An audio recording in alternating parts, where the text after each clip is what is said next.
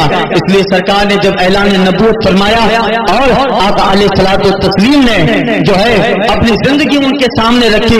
بے شک انہوں نے حضور کی زندگی کو تو دیکھا تھا، 40 سال سرکار کی حیات کے دیکھ چکے. اس لیے تو کہا تھا سرکار نے جب پہاڑ پہ کھڑے ہو کر تو ابو قبیس پہ کھڑے رہ کر سرکار نے اعلان فرمایا تھا بتاؤ میرے بارے میں کیا کہتے ہو. تو سب نے کہا تھا ہم نے آج تک آپ کی زبان پر کبھی جھوٹ نہیں دیکھا، ہم نے آپ کو کبھی اخلاق سے گری ہوئی بات کرتے نہیں دیکھا، ہم نے آپ کو کسی سے لڑتے جھگڑتے نہیں دیکھا. ہمیشہ اخلاق کی تعلیم دینے والے آپ، ہمیشہ سچائی کا پیغام دینے والے آپ، ہمیشہ غریبوں کی مدد کرنے والے آپ، یتیموں کا سہارا بننے والے آپ، یتیموں کا ماوا بننے والے آپ، بیواؤں کے لیے منبع بننے والے آپ. ہمیشہ ایک سوسائٹی کے اندر جو اخلاق کا سچ ہونا چاہیے. ہم نے آپ سے پہلے کسی میں دست نہیں دیکھا. صحیح پکارے مکانے کہا تھا آپ جو کہیں گے صحیح کہیں گے. اس لیے کہ آج سے ہم نے 40 سال تک آپ کی زندگی کا معائنہ کیا، مگر ہم نے آپ کو کبھی بھی ایسی بات کو درکنار، کبھی ہم نے آپ کو احباشوں کی مجلس میں بھی نہ دیکھا، جھوٹوں کی محفل میں بھی بیٹھ کے نہ دیکھا، کبھی غلط آدمی کی تائید کرتے نہیں دیکھا، کبھی جھوٹے کا سپورٹ کرتے نہیں دیکھا، کبھی زانی کا سپورٹ کرتے نہیں دیکھا. تب مصطفیٰ جان رحمت اپنی آقا کے اب کی سرمدی جو اس سیرت کا ایک باپ اجاگر کرتے ہیں اور لوگوں کو کہتے ہیں لوگوں جب ایسا ہے تو پھر سنو انی رسول اللہ الیکم جمیعا، میں تم سب کی طرف اللہ کا پیغمبر بن کے آیا، اللہ کا حبیب بن کے آیا ہو. ان جھوٹوں کو توڑ ڈالو، ایک اللہ کے سامنے اپنی پیشانی کو جھکاؤ، وہی معبود حقیقی ہے، وہی خالق کی حقیقی ہے. خیر یہ تو جسٹ پہلی بات تھی، اسے لوگ بھڑک گئے اور سرکار صلی اللہ علیہ وسلم کو برا بھلا کہا. مگر مکہ کی تاریخ کا مطالعہ کیجیے، مکہ کے حالات اور ادوار کو پڑھیے. جو سرکار کا دشمن تھا وہ بھی تنہائی میں جب اپنے دوست سے ملاقات کرتا تھا وہ کہتا تھا کہ محمد بن عبداللہ جو کہیں مگر وہ جو کہتے ہیں وہ صحیح بول رہے ہیں. ان کی تعلیم، ان کی سیرت، ان کی زندگی کو ہم نے دیکھا. محمد بن عبداللہ اگر آج ہمارے بھوتوں کے تعلق سے یہ کہہ رہے ہیں تو غور کرنا چاہیے، غلط نہیں ہو سکتا ہے. جو 40 سال پہلے 40 سال تک ہم نے کبھی جن سے جھوٹ نہ سنا، آج وہ کیسے جھوٹ بولیں گے. لہذا جو سرکار کے دشمن تھے وہ بھی تنہائی میں جا کر حضور کی صداقت کا خطبہ پڑھ رہے ہیں، حضور کی عدالت کا خطبہ پڑھ رہے ہیں. اسی کو کہا تھا یا رسول اللہ جو تیری جان کے دشمن تھے وہ بھی کہتے تھے، یا رسول اللہ جو تیری جان کے دشمن تھے وہ بھی کہتے تھے امین تو ہے صداقت کی آبرو تو ہے، امین تو ہے صداقت کی آبرو تو ہے. اس لیے ہر زمانے میں رسول پاک کی زندگی کی ضرورت پڑے گی. آسان ہے ادھر ادھر کی باتیں کرنا، مگر حقیقت کا چشمہ لگائیے، تعصب نکال کر پڑھیے، حسد نکال کے مصطفیٰ کی زندگی کو پڑھیے تو آج یورپ کی دنیا میں اسلام پھیل رہا ہے. اب اس کی بات مانیں گی جو کہہ رہا ہے 2020 میں اسلام ختم ہو جائے گا، یا امریکہ اور جرمن کی یونیورسٹی آکسفورڈ میں پڑھنے والا وہ ہائی کوالیفائڈ ایجوکیٹڈ آدمی جس نے یورپ کی دنیا کا معائنہ کیا اور روزانہ اسلام کے بڑھتے ہوئے قدم کو دیکھا تو آج سے تقریباً 25-30 سال پہلے وہ آدمی کہہ گیا if any religion had a chance of ruling over England نہ Europe within the next 100 years it is Islam. وہ کہتا ہے حالات یہ بتاتے ہیں، طریقہ لوگوں کا بتا رہا ہے. اور جس قدر آج یورپ کی دنیا میں مصطفیٰ کی سیرت کو فالو کرنے والے بڑھتے جا رہے ہیں، ان کے انویائی بڑھتے جا رہے ہیں، حالات یہ بتاتے ہیں آنے والے 100 سال میں ساری یورپ کے اندر، سارے بڑے اعظم کے اندر کوئی مذہب اگر عالمی مذہب، حکومتی مذہب بننے والا ہے وہ مذہب مصطفیٰ کا اسلام ہی بننے والا ہے. If any religion had a chance of ruling over England and Europe within the next 100 years, it is Islam. اگر آنے والے 100 سال میں سارے یورپ کے کسی مذہب کا راج ہوگا تو مذہب مصطفیٰ کا اسلام ہی ہوگا. اس لیے سرکار کی سیرت ہر زمانے میں روشنی دیتی رہے گی، ہمیں بھی دیتی رہے گی، غیروں کو بھی دیتی رہے گی. اس لیے ایسا نہ سمجھیے کہ ہم لوگ قرآن پڑھتے ہیں. امریکہ میں تو یہودی قرآن پڑھ رہا ہے، وہ بھلے ثواب کی نیت سے نہیں پڑھ رہا مگر حضور کی سیرت کو جھانکنے کے لیے پڑھ رہا ہے. وہ بھی بخاری و مسلم کا مطالعہ، سیرت کا مطالعہ کرتا ہے. آخر کیا بات ہے 23 سال کی مدت میں اسلام عرب کے جغرافیے میں پھیل گیا اور پھر ان کے صحابہ اس قدر تیز تھے مصطفیٰ کی حیات سے کہ ایک صدی نہیں گزر پاتی ہے تو دنیا کے چپے چپے میں بادل بن کے مصطفیٰ کا کلمہ پھیل جاتا ہے. اس لیے آج وہ حضور کی سیرت کو جو ہے مطالعہ کرنے پہ مجبور ہو گیا, سرکار کی سیرت سے کچھ لینے پہ مجبور ہوا. اور ایک دن آئے گا اس دنیا میں اگر کوئی ہوگا, کوئی نام رہے گا اور کوئی دین رہے گا تو نام مصطفیٰ کا اور دین اسلام ہی ہوگا. اس لیے سرکار صلی اللہ علیہ وسلم کی سیرت وہ سیرت ہے, ہمیں اس سیرت کو اپنانا چاہیے. ڈریے مت کہ کیا ہوگا, کچھ نہیں ہونے والا ہے, NRC آئے FNRC آئے, کچھ نہیں ہونے والا ہے. ایسے حالات تو بدلتے رہتے ہیں اور اسلام نے ایسے بہت سارے حالات دیکھے ہیں. اور لوگ کسی زمانے میں کہتے تھے اسلام بس یہیں تک تھا, تاتاریوں نے آ کے بغداد کی اینٹ سے اینٹ بجا ڈالے. اب مصطفیٰ کا کلمہ یہیں تک تھا, اب آگے اسلام نہیں پھیلے گا. وہ لوگ باتیں کرنے والے, مگر اللہ تعالیٰ نے پھر سے رونقیں دے دی بغداد میں. پہلے سے زیادہ بغداد بارونق ہو جاتا ہے اور مصطفیٰ کا کلمہ پھر عرب و عراق تک محدود نہ رہا. صحابہ نے محنت کی, جو بغداد کو مٹایا اور کعبے کو مٹانے کا پلان بنا کے آیا تھا, اللہ نے اسی تاتاریوں میں سے ایک آدمی کو ایمان دے دیا. کعبے کو گرانے والا ہی کعبے کا پاسبہ بن جاتا ہے. یوریش تاتار کے پھنسانے سے, نشہ میں کو تعلق نہیں پیمانے سے, تو نہ مٹ جائے گا عراق کے مٹ جانے سے. پاسبہ مل گئے کعبے کو صنم کھانے سے. اس لیے مت ڈریے کہ کیا ہونے والا ہے. ہاں, اسلام کا کچھ نہ ہوگا. اسلام تو قیامت تک کا مذہب ہے. اگر ہم اسلام کا دامن چھوڑیں گے تو مارے جائیں گے. اگر ہم مصطفیٰ کی تعلیم کے خلاف کریں گے, اگر ہمارے گھروں میں بھی رات کو 2-2 بجے تک ٹیویاں چالو رہے گی, ہماری تقریبیں بغیر حجاب و بچے برقع کے کافروں کے ساتھ اسکول میں بیٹھ کر ایک بیچ پر بیٹھ کے باتیں کریں اور اس کو محبت کے ماحول گرم ہوں گے اور ان کے جو ہے جسم پہ بھی قرآنیت چٹکے گی. ہمارے گھر میں جب اسلامی ماحول نہ رہے گا, ہاں تو مسلمان مارا جائے گا, تو مسلمان کے گلے پر کسی ظالم کی تلوار ضرور آئے گی, مگر اسلام نہیں مٹنے والا ہے. اس لیے ضرورت ہے آئیے مصطفیٰ کے دین کی طرح, آئیے مصطفیٰ کی سچی سنت و سیرت کی طرح اپنے آپ کو اندر سے بھی ایمانی والا بنائیے, اندر سے بھی محمدی بناؤ, اپنے آپ کو باہر سے بھی محمدی بناؤ, اپنے پورے وجود کو سرکار کی سیرت میں ڈالو, حضور کی سنتوں میں ڈالو.